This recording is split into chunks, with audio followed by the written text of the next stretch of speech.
പ്രിയപ്പെട്ടവരെ, ക്രിക്കറ്റിലെ ചില ഇൻസെൻസിറ്റീവായിട്ടുള്ള ചില റൂൾസിനെ പറ്റിയാണ് ഇന്ന് പറയുന്നത്. ഇപ്പോൾ നമ്മുടെ ക്രിക്കറ്റിലെ ഈ ബാറ്റ്സ്മാന് ഹിറ്റ് ഔട്ട് ആകുന്ന ഒരു രീതി ഉണ്ടല്ലോ. ശരിക്കും പറഞ്ഞാൽ അത് ബാറ്റ് തട്ടി അത് സ്റ്റമ്പിൽ വന്ന് ആ ബോൾ പതിക്കുന്നു, അല്ലെങ്കിൽ വന്ന് തട്ടുന്നു, ബാറ്റ്സ്മാൻ ഔട്ടാകുന്നു. ശരിക്കും പറഞ്ഞാൽ അതൊരു ഒരു ഒരു ഡിസേർവിങ് ആയിട്ടുള്ളൊരു വിക്കറ്റാണോ അത് ബൗളറിൻ്റെ? അല്ല, കാരണം അതൊരു ബ്ലണ്ടർ സംഭവിക്കുന്നില്ലേ അല്ലേ? It is by blunder that he got the wicket അല്ലേ? ഒരു ഒരു ബ്ലണ്ടർ കൊണ്ടാണ് ആ വിക്കറ്റ് ആ ബൗളർക്ക് ലഭിക്കുന്നത്. അല്ലാതെ വളരെ അയാളുടെ ഒരു എബിലിറ്റിയോ അല്ലെങ്കിൽ ഒരു എഫിഷ്യൻസിയോ ബ്രില്യൻസോ ഒന്നും കൊണ്ടല്ല കിട്ടുന്നത് എന്ന് നമുക്കറിയാം. അപ്പോൾ ഇതൊക്കെ സത്യത്തിൽ അത് ആ ഒരു ഹിറ്റ് ഔട്ട് എന്ന് പറയുന്ന ഒരു സംഭവം ക്രിക്കറ്റിൽ നിന്ന് മാറ്റേണ്ട ഒരു സമയം കഴിഞ്ഞിരിക്കുകയാണ് അല്ലേ? അപ്പം അതുപോലെ തന്നെ ഈ LBW എന്ന് പറയുന്ന ഒരു സംഭവം, ഈ LBW എന്ന് പറയുന്ന സംഭവത്തിൽ തന്നെ നമ്മൾ നോക്കിക്കഴിഞ്ഞാൽ ഒരു ബാറ്റ്സ്മാൻ ഒരു ബൗളർ ബോൾ ചെയ്യുമ്പോൾ വിക്കറ്റിൽ തട്ടാൻ സാധ്യതയുള്ളൊരു ബോള് ബാറ്റ്സ്മാൻ്റെ കാലിൽ ടച്ച് ചെയ്യുന്നു. അപ്പോൾ ആ വിക്കറ്റിൽ തട്ടാൻ സാധ്യതയുള്ളതിൻ്റെ പേരിലാണ് ബാറ്റ്സ്മാനെ അമ്പയർ ഔട്ട് വിളിക്കുന്നത്. പക്ഷേ ഇതിനകത്തൊരു കാര്യം എന്താണെന്ന് വെച്ച് കഴിഞ്ഞാൽ, നമ്മൾ മനസ്സിലാക്കേണ്ട ഒരു കാര്യം എന്ന് പറഞ്ഞാൽ ആ ബോള് ശരിക്കും പറഞ്ഞു കഴിഞ്ഞാൽ ആ വിക്കറ്റിൽ പതിക്കുന്നില്ലല്ലോ അല്ലേ? വിക്കറ്റിൽ പൂർണ്ണമായിട്ട് ആ ബോൾ വിക്കറ്റിൽ പതിക്കുന്നില്ല. ഒരു ബാറ്റ്സ്മാൻ്റെ ബോഡിയിലാണ്, ലെഗിലാവാം അല്ലെങ്കിൽ ബോഡിയിൽ മറ്റെവിടെങ്കിലും ആവാം. അപ്പം അങ്ങനെ വരുമ്പോൾ ശരിക്കും പറഞ്ഞു കഴിഞ്ഞാൽ ഒരു ബൗളറിൻ്റെ ഒരു വിക്കറ്റ് വീഴ്ത്താനുള്ള ഒരു ചാൻസിനെ ബാറ്റ്സ്മാൻ ഡിഫൈ ചെയ്യുന്നു അല്ലെങ്കിൽ ഡിനൈ ചെയ്യുന്നു എന്ന് പറയുന്നത് ശരിയാണ്, നമുക്കത് തള്ളിക്കളയാൻ പറ്റത്തില്ല. പക്ഷേ എന്നാൽ പൂർണ്ണമായിട്ടും ആ ബോള് വിക്കറ്റിൽ പതിക്കുന്നില്ല അല്ലേ? എന്ന് മാത്രമല്ല, വേണമെങ്കിൽ ഇൻ്റർപ്രറ്റ് ചെയ്യാം.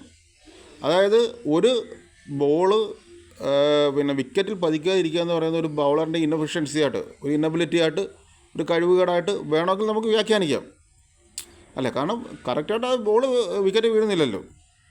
അപ്പോൾ അത് ഒരു ബൗളറിൻ്റെ ഒരു കഴിവുകേടായിട്ട് വേണമെങ്കിൽ വ്യാഖ്യാനിക്കാം. അല്ല ഒരു ഒരു ദാനം പോലെ കിട്ടുന്ന വിക്കറ്റ് പോലാണ് ഈ LBW എന്നൊക്കെ പറയുന്നത് അല്ലേ? അല്ലെങ്കിൽ പിന്നെ ചെയ്യാൻ പറ്റുന്നതെന്ന് പറഞ്ഞാൽ ഒരു കോംപ്രമൈസിന് തയ്യാറാവുക.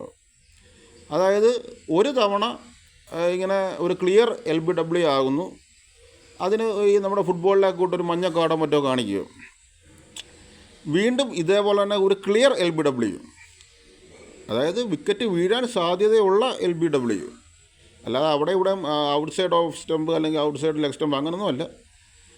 വിക്കറ്റ് വീഴാൻ തീർത്തും സാധ്യതയുള്ള ഒരു LBW രണ്ടാമത്തെ തവണയും ഈ ബാറ്റ്സ്മാൻ്റെ ഭാഗത്തു നിന്ന് ഉണ്ടാവുകയാണെങ്കിൽ അത് അമ്പയർ ഔട്ട് വിളിക്കട്ടെ. അതായത് ഒന്നാമത്തെ ക്ലിയർ ആയിട്ടുള്ള LBWയിൽ ഒരു വാണിംഗ് കൊടുക്കുക, ഒരു മഞ്ഞ കാർഡ്, യെല്ലോ കാർഡോ മറ്റോ കാണിക്കുക, ഷോ ചെയ്യുക.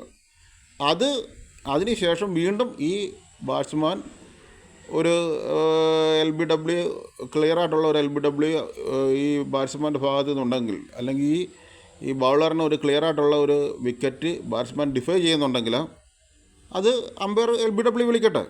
അത് ഒരു ചാൻസ് കൊടുക്കുക. കാരണം എന്താ, ക്ലിയറായിട്ട് വിക്കറ്റിൽ വീണിട്ടില്ല, ഫസ്റ്റിലത്തെ LBW എന്ന് പറയുന്ന ആ ബോൾ ക്ലിയറായിട്ട് വിക്കറ്റിൽ വീണിട്ടില്ല, സ്റ്റമ്പിൽ തട്ടിയിട്ടില്ല എന്നതുകൊണ്ട് ഒരു ചാൻസ് കൊടുക്കുക. ഒരു in the name of sensitivity അല്ല, ഒരു ആർദ്രതയുടെ പേരില്ല, ഒരു മനുഷ്യത്വത്തിൻ്റെ പേരില്ല. കാരണം ഒരു ബാറ്റ്സ്മാൻ എന്ന് പറയുന്നത് ഔട്ടാകുക എന്ന് പറയുന്ന ഒരു പ്രോസസ്സ് എന്ന് പറയുന്നത് ഒറ്റ തവണയേ ഉള്ളൂ അല്ലേ? ഔട്ടാകുക എന്ന് പറയുന്നത് മൗലികമായ ഒരു കാര്യമെന്ന് പറയുന്നത് ഒറ്റ തവണയേ ഉള്ളൂ. പക്ഷേ ഒരു ബൗളറിനെന്ന് പറഞ്ഞാൽ 60 തവണ, വൺ ഡേ ക്രിക്കറ്റിൽ 60 തവണ, മാക്സിമം 50 ഓവർ ക്രിക്കറ്റിൽ ഏതാണ്ട് 60 തവണ ഒരു ബൗളറിന് ഒരു ബാറ്റ്സ്മാനെ ഔട്ടാക്കാൻ ചാൻസ് ഉണ്ട് അല്ലേ? എന്ന് മാത്രമല്ല, അയാൾ ഔട്ടായി കഴിഞ്ഞാൽ പിന്നെ പുറത്ത് പോകാനുള്ളതേ ഉള്ളൂ. നേരെ മറിച്ച് ബൗളറിന് 60 തവണയാണ് ചാൻസ് ഉള്ളത്. ബാറ്റ്സ്മാൻ ഔട്ടാകുക എന്ന് പറയുന്നത് ഒറ്റ തവണയേ ചാൻസ് ഉള്ളൂ. അപ്പം തീർച്ചയായിട്ടും ഈ ഫേവർ ഔട്ട് എന്ന് പറയുന്നത്, അല്ലെങ്കിൽ സംശയത്തിൻ്റെ ആനുകൂല്യം ബാറ്റ്സ്മാന് കിട്ടുന്നുണ്ടില്ല എന്നല്ല ഞാൻ പറയുന്നത്. എങ്കിൽ പോലും ഇങ്ങനെയൊക്കെ ഉള്ള ഒരു റൂൾസ് വരുമ്പോൾ ഒരു കോംപ്രമൈസിന് തയ്യാറാവുക, ഒരു മധ്യസ്ഥതയ്ക്ക് തയ്യാറാവുക. കാരണം എന്താണ്, ഈ ബാറ്റ്സ്മാൻ ഔട്ടാകുക എന്ന് പറയുന്നത് ഒറ്റ ചാൻസല്ലേ ഉള്ളൂ, അതുകൊണ്ട് ഒരു ചാൻസ് കൊടുക്കുക. അതേപോലെ തന്നെ വേറൊരു കാര്യമാണ് ഈ നോൺ സ്ട്രൈക്കർ എൻഡിൽ നിൽക്കുന്ന ബാറ്റ്സ്മാൻ. ഈ ബൗളർ ബോൾ ചെയ്യുന്ന സമയത്ത് ഈ നോൺ സ്ട്രൈക്കർ ഒരല്പം മുമ്പോട്ട് മൂവ് ചെയ്യും. അപ്പോൾ ഈ ബൗളർ തൻ്റെ ആക്ഷനിൽ തന്നെ വേണമെങ്കിൽ ബോള് ആക്ഷനിൽ ഇങ്ങനെ വന്നിട്ട് ബോള് സ്റ്റമ്പിലേക്ക് ഇട്ട് നോൺ സ്ട്രൈക്കറെ ഔട്ടാക്കുന്ന ഒരു രീതിയുണ്ട് ക്രിക്കറ്റിൽ. സത്യത്തിൽ അതെന്തിനു വേണ്ടിയാണെന്ന് മനസ്സിലാകുന്നില്ല. കാരണം ഒരു ബാറ്റ്സ്മാൻ വരുന്നത് എന്തിനു വേണ്ടിയിട്ടാണ്? പിച്ചിലേക്ക് വരുന്നത് എന്തിനു വേണ്ടിയിട്ടാണ്? അല്ലെങ്കിൽ ക്രീസിലേക്ക് വരുന്നത് എന്തിനു വേണ്ടിയിട്ടാണ്? അയാൾ ബാറ്റ് ചെയ്യുക എന്ന് പറയുന്ന ഒരു അവസരം കിട്ടുന്നതിന് വേണ്ടിയിട്ടാണ് വരുന്നത്. അല്ല ഒരു കോമഡി കാണിച്ച് ഒരാളെ പുറത്താക്കുകയല്ല വേണ്ടത്. അല്ലെങ്കിൽ നമുക്ക് മനസ്സിലാകാത്ത എന്താ പറയുക, മനുഷ്യത്വരഹിതമായിട്ടുള്ള ഒരു ഇൻഹ്യൂമൻ ആക്ടിവിറ്റിയിൽ കൂടി, അല്ലെങ്കിൽ എന്താണ് പറയുക, ഒരു മേഴ്സിലെസ് ആയിട്ടുള്ള ഒരു രീതിയിൽ, ഒരു ആർദ്രതയും ഇല്ലാത്ത, ഒരു കമ്പാഷനും ഇല്ലാത്ത രീതിയിൽ ഒരാളെ പുറത്താക്കുക എന്ന് പറയുന്നത് തീർച്ചയായിട്ടും അതൊരു അൺവാണ്ടഡ് ആയിട്ടുള്ള ഒരു റൂളാണ്. ശരിക്കും പറഞ്ഞാൽ ഈ ബൗളർ നോൺ സ്ട്രൈക്കറെ പുറത്താക്കുക എന്ന് പറയുന്നത്, ബൗൾ ചെയ്തുകൊണ്ടിരിക്കുന്ന സമയത്ത് പുറത്താക്കുക എന്ന് പറയുന്നത്. അതേപോലെ തന്നെ വേറൊരു കാര്യമാണ് ഈ ഓവർ ത്രോ എന്ന് പറയുന്നത്. ഈ ഓവർ ത്രോ എന്ന് പറയുന്നത് ഇപ്പം ഒരു ബാറ്റ്സ്മാൻ ഹിറ്റ് ചെയ്യുന്നു, എന്നിട്ട് ഓടുന്നു. അപ്പോൾ ആ ബോള് എന്താണ് ബോൾ പിടിക്കുന്ന ഫീൽഡർ ഒരു പക്ഷേ സ്റ്റമ്പിലേക്കായിരിക്കും, അല്ലെങ്കിൽ കീപ്പറിൻ്റെ കയ്യിലോ ബൗളറിൻ്റെ കയ്യിലോ ആണ് നോർമലി കൊടുക്കുന്നത്.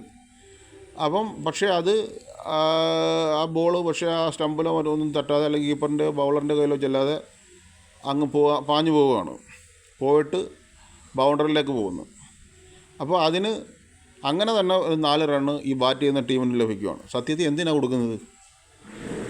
എന്ത് കാര്യത്തിനാണ് കൊടുക്കുന്നത്? കാരണം എന്ന് പറഞ്ഞു കഴിഞ്ഞാൽ അതിന് കൂടി വന്ന് 1 റണ്ണ് കൊടുക്കുക. അങ്ങനെയൊക്കെ പോകുന്നത് 1 റണ്ണിൽ കൂടുതൽ കൊടുക്കരുത്. കാര്യം എന്ന് പറഞ്ഞാൽ ഒരു ബാറ്റ്സ്മാൻ അടിച്ചില്ലേ റണ്ണ് എടുക്കേണ്ടത്.